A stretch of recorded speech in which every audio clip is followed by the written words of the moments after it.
ጧት ብልታችሁ ሲቆም ባይ ዘ ወይ ቼክ ማድረግ ያለባችሁ አንደኛ በሳምንት ስንት ጊዜ ነው የሚቆመው ነው። ሶ ከ3 እስከ 5 ድረስ ኖርማል ነው።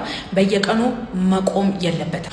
ሁለተኛ ደግሞ ጥንካሬው ነው። አንዳንድ ሰዎች ላይ ጠንካራ አይነት አቋቋም ይቆማል፣ አንዳንድ ሰዎች ላይ ልፍስፍስ ሊሆን ይችላል። ግን ጥንካሬው ከግንኙነት ጋር ካላችሁ ጥንካሬ ጋር ኮሪሌት አድርገን የምናውቀው ነገር ነው የሚሆነው ማለት ነው። ሶስተኛ ደግሞ ሰዓቱ ነው። ብዙ ሰዎች ጧት አይቆምልኝም የምትሉት ማለት ነው መጀመሪያ ልክ ስትነቁ ታዩታላችሁ፣ ከዛ በኋላ ይልፈሰፈሳል። አዎ ይልፈሰፈሳል። ባይ ዘ ወይ ተነስታችሁ ወደ ሽንት ቤት ስትሄዱ ስልካችሁ ምናምን ስትነካኩ የሚልፈሰፈስ የሚወጣ ነገር ነው ማለት ነው። ቢካዝ እንቅልፍ ያልተቋረጠ እንቅልፍ ስላገኛችሁና ሰውነታችሁ እረፍት ስላደረገ የሚቆምበት ነገር ስለሆነ ማለት ነው። ጧት ብልታችሁ የሚቆመው ገርልፍሬንድ ስላለቻችሁ፣ ሚስት ስላላቻችሁ፣ ሪሌሽንሺፕ ስላላችሁ ወይም ሲንግል ስላላችሁ አይደለም።